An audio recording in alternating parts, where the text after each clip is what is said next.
Salut à tous et bienvenue à la Pixel Family. Ici Full Greg et sans plus tarder, c'est reparti avec notre ami Nico pour de nouvelles aventures. Allez, on va faire le tour pour, comme d'habitude, on va faire le tour pour savoir ce qu'il y a d'important à regarder.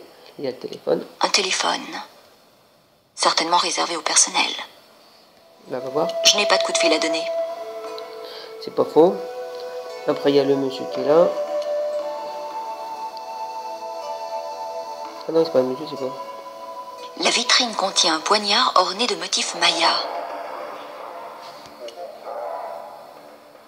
La vitrine est verrouillée. Ok. Le motif semble bouddhiste dans l'inspiration, mais méso-américain dans sa réalisation. Bon, comme d'hab, je pense que je vais faire le tour pour tout regarder, tout bien regarder. Je ne veux rien avoir à faire avec cette statue. Elle me rend nerveuse. Puis après, on ira parler. Cette grande sculpture aurait quelqu'un qui avait dû être important autrefois.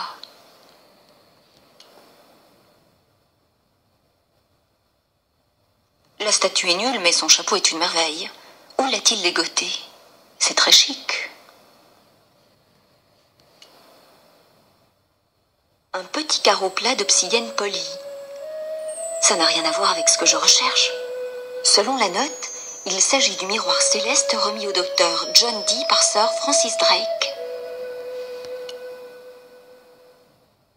La vitrine est fermée. Là, tout est fermé, hein. Bon, là, c'est fermé. Là, il n'y a rien.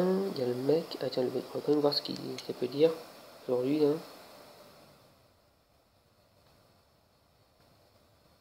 La vitrine contient... Oh, mais le mec, je parle.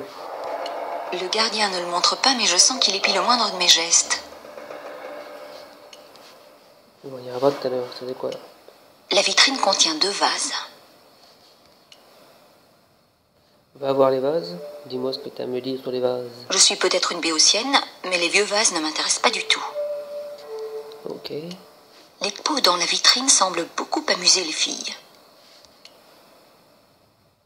Je n'ai jamais porté la moindre attention aux vieilles poteries.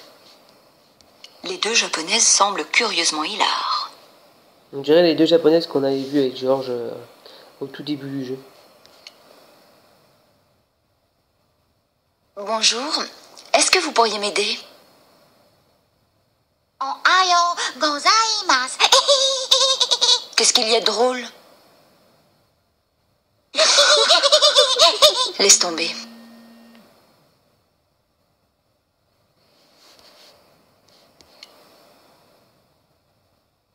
Cette pierre est de style et de taille identique à celle du coyote, mais on peut y voir l'image d'un jaguar. Ah, ça c'est intéressant, ça. La vitrine est fermée. Ah, mais ça, ils vont pas laisser ouverte, hein. Ce masque a plus l'air africain qu'américain. Une tapisserie murale ornée de motifs sud-américains.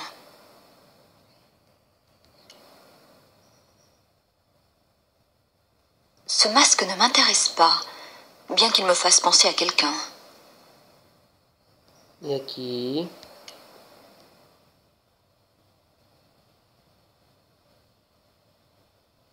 Mademoiselle, je regrette, mais il ne faut pas toucher aux pièces. D'accord, Martial. Le mec semble être d'origine sud ou centra-américaine, peut-être aztèque.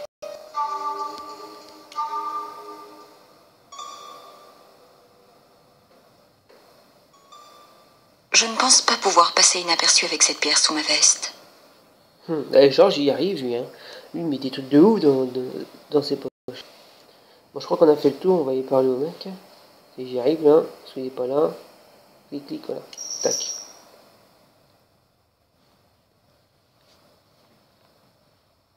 Puis-je vous aider, mademoiselle? Oui. C'est quoi ça?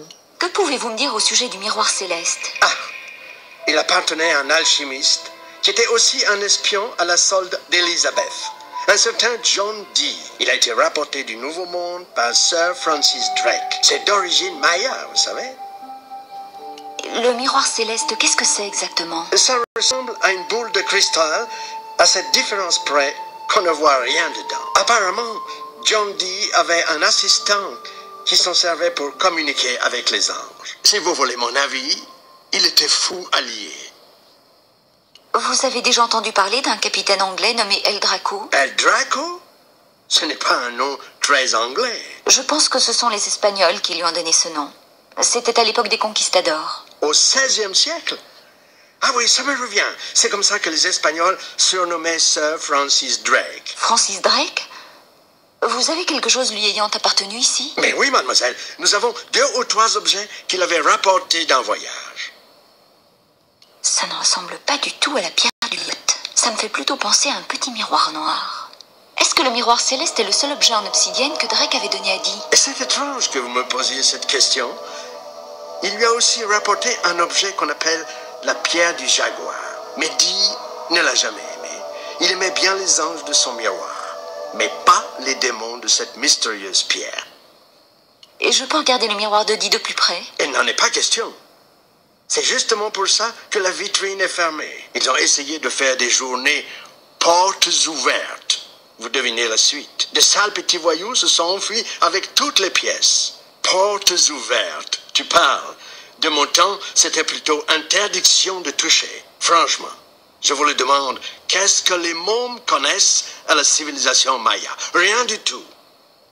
Pouvez-vous me renseigner sur la pierre du jaguar? Mais certainement, mademoiselle. Cette fameuse pierre du jaguar fut rapportée des Amériques par Sir Francis Drake et offerte en même temps que le célèbre miroir céleste que vous connaissez déjà à John Dee. Mais John Dee, qui était certainement fou, n'aimait pas cette pierre. Il pensait qu'elle était maléfique. Suivez-moi, mademoiselle. Je vais vous montrer le miroir. J'ai déjà... non, rien.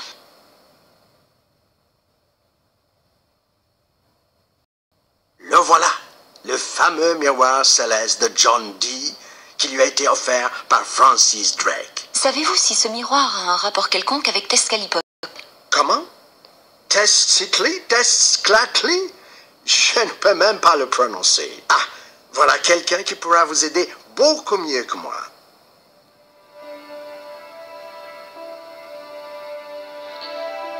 Oh, professeur. Cette jeune femme a quelques questions à vous poser, professeur. Je crois qu'elle est française. Professeur Aubier. Hein? Quoi? Vous vous connaissez, n'est-ce pas? Veuillez m'excuser, le téléphone. Professeur Aubier. Qu'est-ce qu'il fait là, lui? Nous nous revoyons enfin. Mademoiselle, vous êtes française? Oui. Et vous êtes parisien? J'ai une maison dans la banlieue de Paris, oui, mais je n'y suis pas retourné depuis des mois. Je pensais que vous alliez rester à Quaramonte pour assister à l'éclipse. Hélas, le travail avant tout. Un important lot d'objets prêtés au British Museum. Mais j'ai l'intention de revenir à Quaramonte à temps.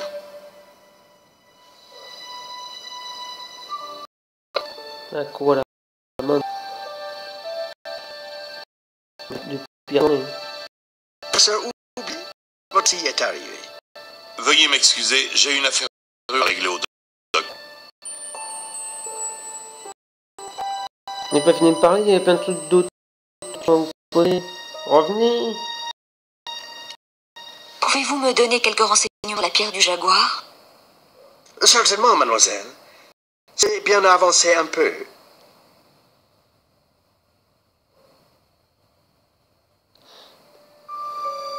Elle a disparu. Rien l'ont étouffée. Ils l'ont étouffée? Oui, volée, mademoiselle. Mais la silencieuse, c'est certainement des... Je crains que personne ne puisse sortir avant l'arrivée de notre équipe de sécurité. Et combien de temps faudra-t-il attendre? Peut-être un bon moment. Je crois que c'est leur pause pour le thé. Le voleur va avoir le temps de s'enfuir. Ne vous inquiétez pas pour ça, mademoiselle. Tenez-vous tranquille, c'est tout. Quelle drôle de coïncidence. La pierre disparaît comme parage. Je n'ai pas le temps d'attendre l'équipe de sécurité et bu son thé. Je dois me lancer à sa poursuite.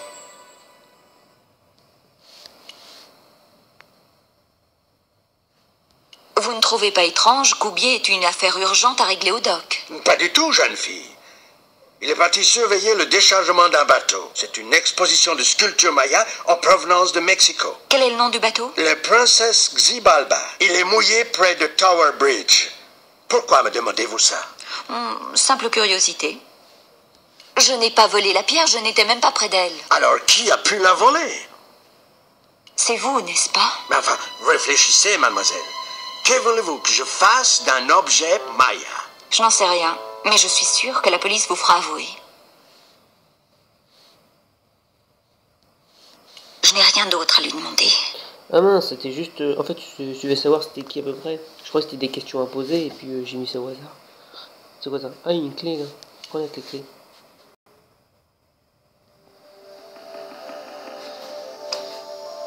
C'est la clé de la vitrine d'exposition du musée. Il quoi dans ton portefeuille? Il n'y a rien de très utile dans mon sac à part cette barrette. C'est une barrette. Bah oui, hein, c'est logique. Comme si je peux... Bah, c'est une barrette, hein, c'est tout. La clé, là. Oh, en gros, la clé, je pense qu'elle a ouvert... Bah, cher, le professeur Roubier, bah, je pense que c'est professeur Roubier, quoi. Il a volé ça.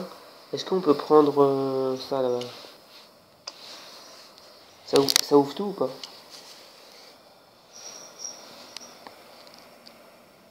Tadam! La clé n'entre pas dans cette serrure. Ah merde! Oh, ça aurait été cool. Et l'autre là-bas, là? Avec le poignard. Ça, je vais poignarder des gens. Je suis un méchant. La clé ouvre la vitrine. Ah. Vas-y, sans te faire voir. Et des 6. Je referme la vitrine et reprends la clé. Ah bah non. Bah non, elle recommence. T'es teubé ou quoi, toi? La clé ouvre la vitrine. Peut-être tu me l'as déjà dit, ça. Hop, pique le poignard. Et on reprend la clé. On ne sait jamais. Je referme la vitrine et reprends la clé. On peut téléphoner ou pas, en fait? Je n'ai pas de coup de fil à donner. Oui, d'accord. Oh, je m'en fous d'eux. On va téléphoner, on va parler à lui.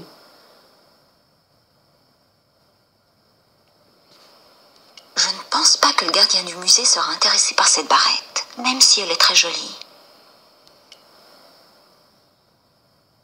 Regardez, le voleur a laissé cette clé dans la vitrine. Mon Dieu, mon Dieu, mon Dieu! Le gardien du musée, n'est-ce pas? Oh, mon Dieu!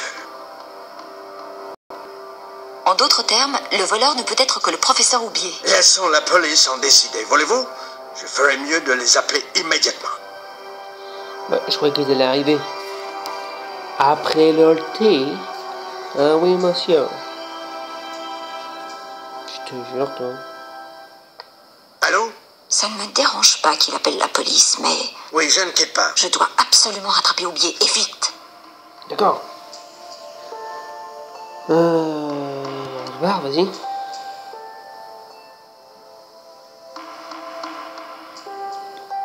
Je regrette, mademoiselle, mais vous devez rester. J'espère que vous ne me soupçonnez pas d'avoir volé la pierre. Non, mais vous allez devoir faire une déposition à la police. Vous êtes un témoin. Il va me saouler, lui, je le sens bien. C'est parti. Veuillez parler. Je n'ai pas de coup de fil à donner. Non, oui, le parler, j'ai dit. Vous allez devoir faire vite, mademoiselle. Je suis au téléphone. Regardez ça.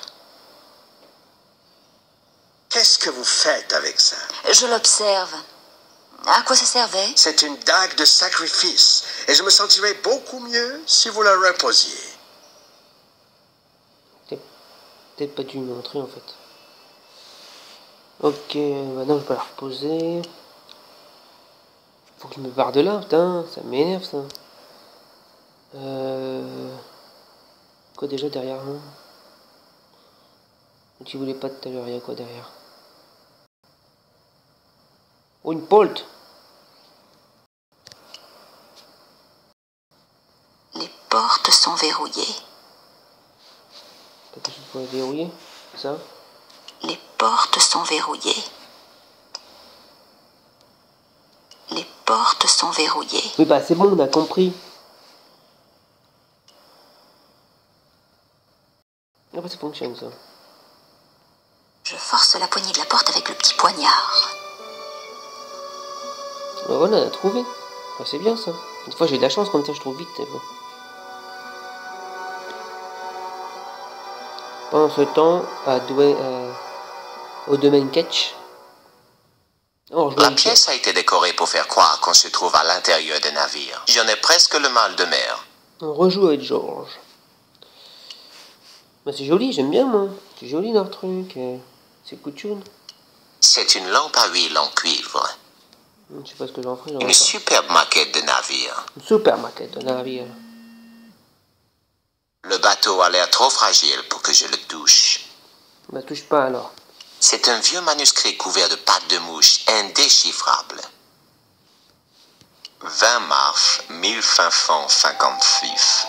Pfeffervour que nous comptons attaquer. Quel charabia! Je suppose qu'il ne fallait pas faire de longues études pour devenir pirate. Ce texte raconte comment Ketch a appris l'arrivée imminente d'une flotte anglaise. Il semble que le nouveau gouverneur était beaucoup moins tolérant que son prédécesseur. Il avait juré d'éliminer Ketch. J'ai vogué vers un endroit secret où ma fortune sera à l'abri. Je suis plein d'allégresse de savoir que le gouverneur ne trouvera jamais ma cachette, car il est écrit qu'il sera plus facile pour un chameau de passer par le trou d'une aiguille. Ouais, c'est trop compliqué ce qu'il vient de dire. C'est le coffre au trésor du capitaine Ketch. Son mauvais état témoigne des fascinantes aventures de pirates qu'il a dû vivre. De longs mois en haute mer avec des corsaires rebelles et à une époque, ce plein des trésors que Ketch avait. Des perles, des pièces d'or. Alors c'est là garder ses chaussettes de rechange. Je sais pas, c'est possible. Ouvre-le pour voir. Si on peut.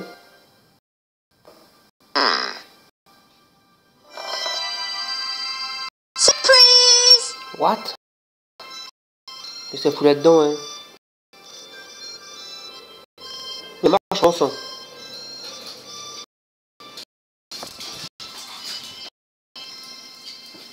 Mais que...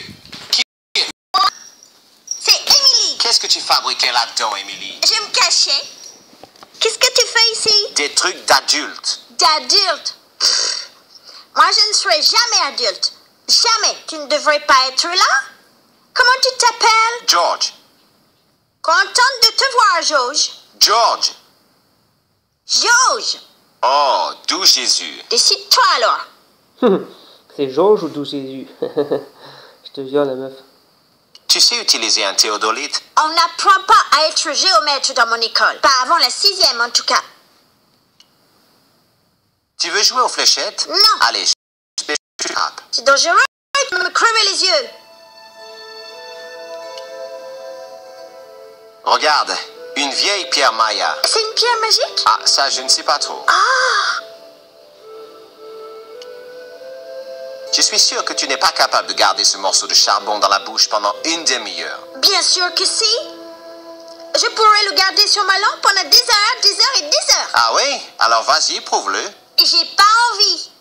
Et si tu m'obliges, je le dirai à Tati Mina. Qu'est-ce que tu sais sur le capitaine Ketch? C'est lui là-bas, sur le mur, dans le dessin. C'est vrai. Très intéressant, dis-moi. C'était un marin et un capitaine. C'est sa maison. Pourquoi tu ne vas pas jouer avec Rio? Et je n'ai pas le droit. Ah bon? Pourquoi? Parce que Tati Frost ne veut pas que je sorte de la maison. Voilà pourquoi, monsieur, je veux tout savoir. Quel dommage. Pourquoi tu ne demandes pas à ton autre tante si tu peux jouer avec Rio? Tante Mina est cinglée. Tati Frost dit. Elle dit que le jour où le Seigneur a distribué l'intelligence aux gens, Tati Mina devait être en vacances. Ce Rio est un malin. Il m'a aidé à damer le pion à Bronson. Rio est très intelligent. Il peut cracher à des kilomètres. Oh, bon. Un kilomètre. La fillette a de jolies taches de rousseur, un joli petit nez et les yeux d'un interrogateur du KGB. Elle porte une grande croix d'or autour du cou. Enfin, tant qu'elle ne sait pas de me convertir. Bon, on était où? On était au coffre. Et puis dans le coffre ou pas? On va y parler tout à l'heure. Non, il n'y a rien. Ça, c'est quoi ça? Cette carte a réellement appartenu à un pirate. Prends-la, vas-y. Bon, j'ai devant moi un document historique. Que dois-je faire? Je sais pas, moi. Non, je t'en fous. Pose des questions. Non, non, mais n'y va pas, on s'en fout. On va voir là-bas. vaisseau de Ketch. Ah, j'ai l'impression d'avoir à nouveau 12 ans. Mais essaye. Parez à virer à bâbord. En avant, capitaine Stobart. Et à fond dedans. Attention, notre vaisseau est touché. Tout le monde par-dessus bord. Il est à fond dedans, laisse tomber. Capitaine Frédéric Ketch, 1570. Il porte une croix d'or autour du cou. C'est exactement la même croix que celle que porte la petite fille. Non, c'est intéressant ça. C'est la cloche d'un navire.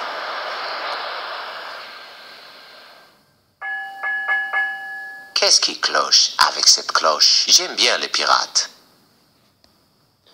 C'est un sabre d'abordage bien aiguisé.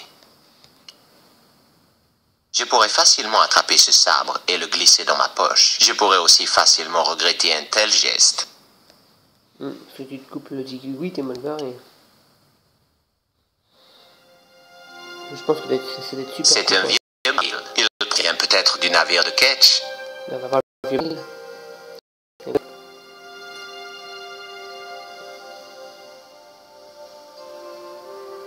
Ah, mais pourquoi suis-je allé fourrer ma main là-dedans? Un jour, grand-mère Stobart a eu une mauvaise surprise en faisant ce genre de choses. Grand-mère Stobart. Voilà, on a fait le 1, il y a là aussi.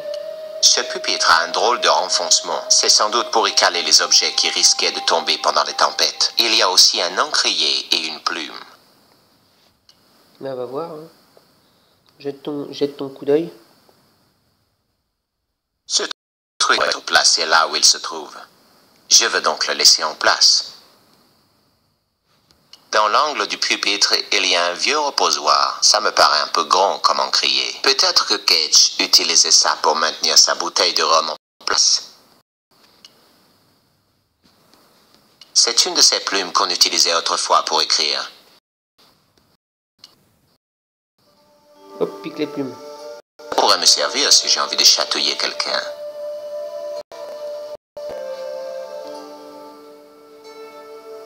Qu'est-ce que tu fais, Joe? J'emprunte juste cette plume. Pourquoi? J'en aurais peut-être besoin. Tu vas la voler? Ce n'est pas bien, je vais le dire. Non, ne fais pas ça. Pourquoi pas? Parce que je ne vole rien, je ne fais qu'emprunter. Ah oui, j'emprunte et tout. Pourquoi tu ne vas pas jouer dehors? Tatimina m'a dit, ne fais pas de grabuge. Ça ne veut pas dire que tu dois rester enfermé. Il fait si beau aujourd'hui. Il va y avoir de l'orage. Sans blague. Comment peux-tu le savoir? Je le sais.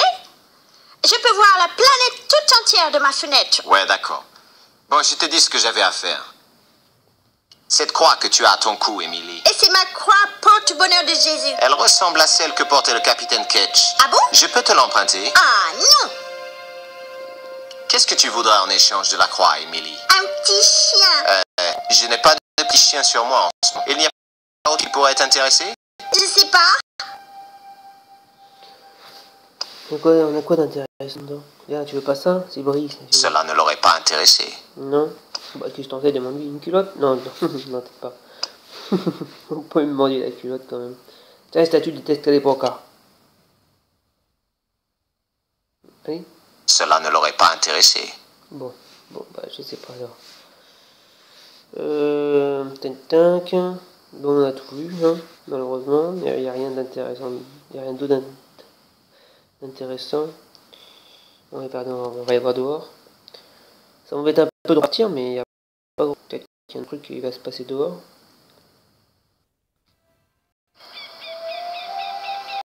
Donc voilà, le chacha là.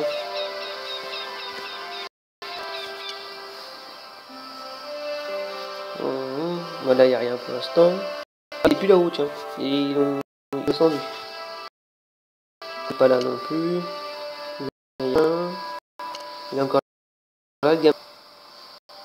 Ah, bah tiens, on va y parler. Il y a un truc intéressant en lui parlant. Si tu veux. Ah, tiens. Tu as besoin d'une plume d'oie? C'est quoi une plume d'oie? C'est avec ça que les gens ont au temps du capitaine Ketch. Non. Je préfère la pêche. Qu'est-ce que tu offrirais à une petite fille pénible qui n'arrête pas de poser des questions? Et c'est une conque.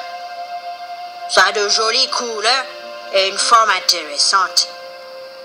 Et quand tu la mets près de ton oreille, tu entends la mer. Ah oui?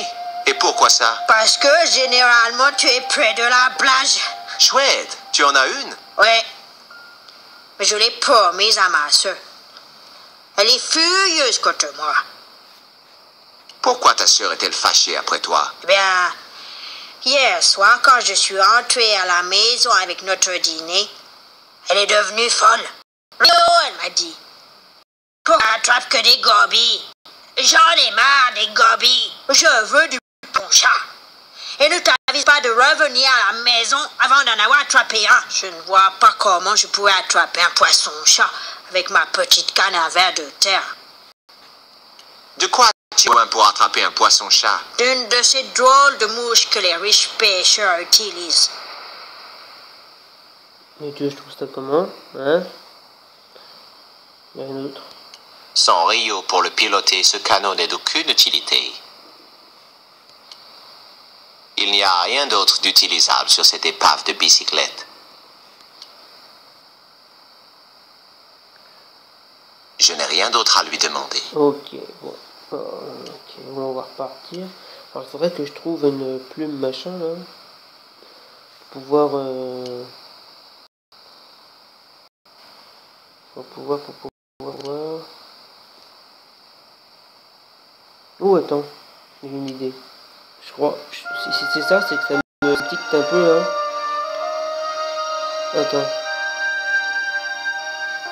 Attends, si c'est ça. Je donne la plume. Est-ce que c'est ça ou pas? Ça me tique hein. Le chat se jette sur la pauvre plume et la découpe en 1000 morceaux. Oh, on a cassé la plume. Abruti. Le chat a totalement mutilé ce truc à plume. C'est quoi par terre? C'est quoi? La plume a été mise en pièces. La plume... Ouais, ok, bon. Et je crois que ça doit servir au petit alors. Si je me rappelle bien. Peut-être là, ça me tique un peu tout ça là. Ça me revient là. Avance. Parce que je pense que ça va lui servir pour attraper ces poissons. Ah, je crois que c'est ça, je crois. Je suis pas sûr à 100%, mais je pense que c'est ça. Allez, Mister, parle-moi. Ah. Hé, c'est juste ce dont tu as besoin. Merci. Espérons que ces poissons-chats ont faim. Un marché, c'est un marché. Voici la conque. La couque. C'est quoi la couque? Montre. C'est la conque que Rio m'a donnée. D'accord, c'est pas très joli. Hein. Et ça, je peux donner à la petite alors. Et la petite, normalement, devrait me donner la croix. Normalement. Ça fait, si elle fait pas ça difficile. La petite là.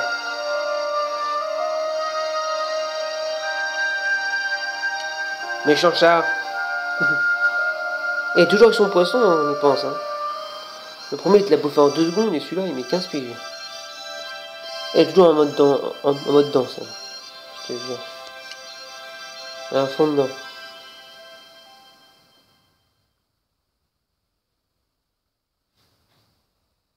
Tu vois, j'ai une conque. Tu la veux? Je sais pas. Tati Frost m'a dit de ne jamais accepter de cadeaux de type bizarre. Hé, je ne suis pas un type bizarre. Alors pourquoi tu t'appelles George? Hein? George? C'est idiot comme nom. Je ne m'appelle pas... Écoute, conque, joli, échange contre croix. Oui ou non? Parfait, je vais balancer ce truc. D'accord, on échange. Ben voilà, c'est bien ça. Mais passe-moi la croix, hein. Merci. T'es gentil. Elle est marrante avec ces petites couettes, c'est vrai, elle est marrante. On dirait Fifi brin d'acier. Et j'en fais quoi de ces croix, moi? Le crucifix de Ketch est incrusté de pierres précieuses. Ok. C'est la cible que Bronson utilisait avec son théodolite. Son théodolite. Ah, qu'est-ce que je peux faire De quoi là? C'est le reposoir pour la plume. On peut pas poser des trucs dessus, non? Je crois qu'il faut poser un truc. Non?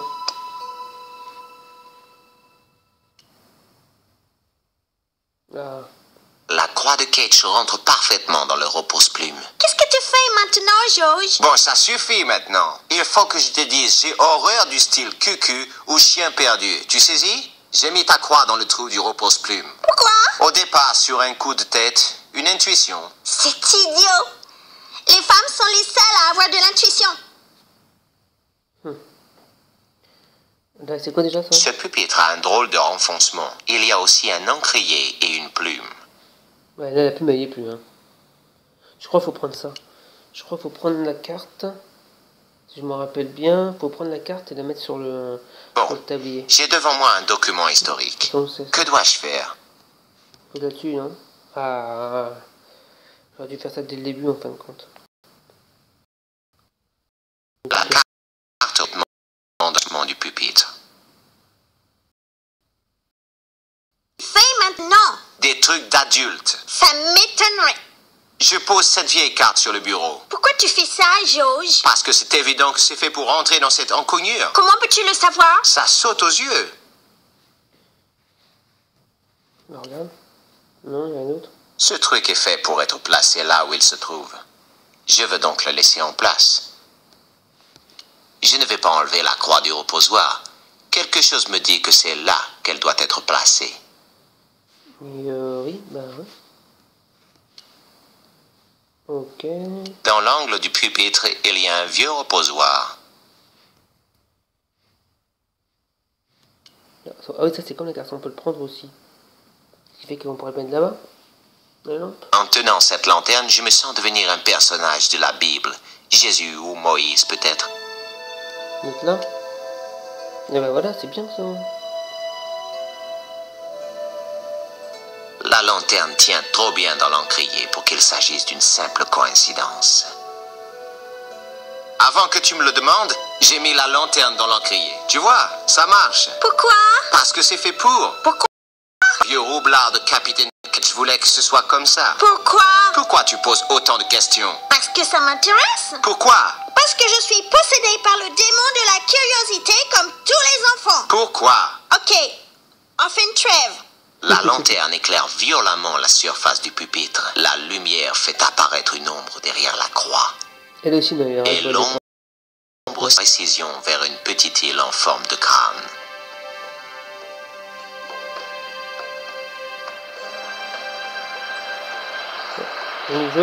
C'est sûrement ça. L'île au trésor de Cage. Ouh! C'est l'île aux zombies. Pas terrible comme endroit. Sans blague. Terrible ou pas, c'est ma prochaine destination. Je peux venir avec toi? C'est ça, tu peux toujours rêver. Je suis toujours enfermée dans cette maison. Non, non. J'ai plusieurs choses intéressantes à dire à cette petite peste, mais je préfère me retenir. Bon, on s'en va alors. Faut qu'on aille sur l'île. Je pense que pour aller sur l'île, vu qu'il nous faut un bateau, on va aller demander au petit pêcheur. Je pense qu'il pourrait nous aider. On va se dépêcher quand même. Ah, c'est cool ça. Ça m'intéresse, ça. Je suis content. On avance, on avance, j'aime bien. Là, des fois, ça me revient comme ça, là. Tac, il y a des petits morceaux qui me reviennent, là. Et en plus, on peut avancer tranquillement. On met 3 heures pour avancer.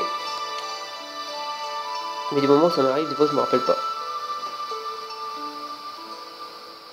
Et voilà. Tu pourrais m'emmener à l'île aux zombies? Avec le temps qu'il fait. Mais tu es dingue ou quoi? La pluie empêchera les zombies de sortir. Si je tombais sur un zombie, qu'est-ce que tu ferais? Il n'y a pas de zombies dans l'île aux zombies. Enfin, il n'y en a plus. Elle est inhabitée. Bon. Qu'est-ce que tu entends par « il n'y en a plus » ? Tu veux vraiment y aller? Je crois. Eh bien, je n'ai pas eu avec les poissons, chat. Et vu l'humeur de ma soeur, je serai plus hanté avec les zombies. des zombies. Ah bah c'est bien ça. Tranquille.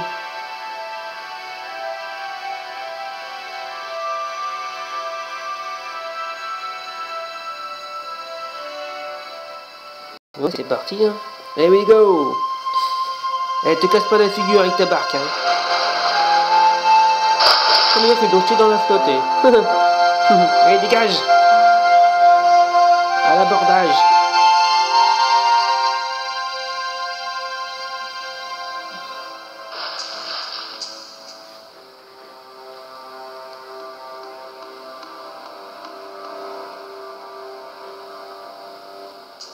Alors c'est ça, l'île des zombies? C'est étrange. Je m'attendais à quelque chose de plus sinistre. Hey yo, viens chercher le trésor avec moi. Non, merci. Je reste ici. Oh, allez. Tu as dit toi-même qu'il ne restait plus un seul zombie sur l'île. Ouais. Mais c'était quand il y avait encore une énorme quantité d'océan entre cette île et moi. Maintenant, il y a que quelques mètres entre le bateau et le village. Le reste là. Bon bah voilà. Malheureusement, on va s'arrêter sur l'île aux zombies. J'espère que cette petite vidéo vous a plu. Je vous dis à la prochaine vidéo. Portez-vous bien et à la prochaine. Ciao.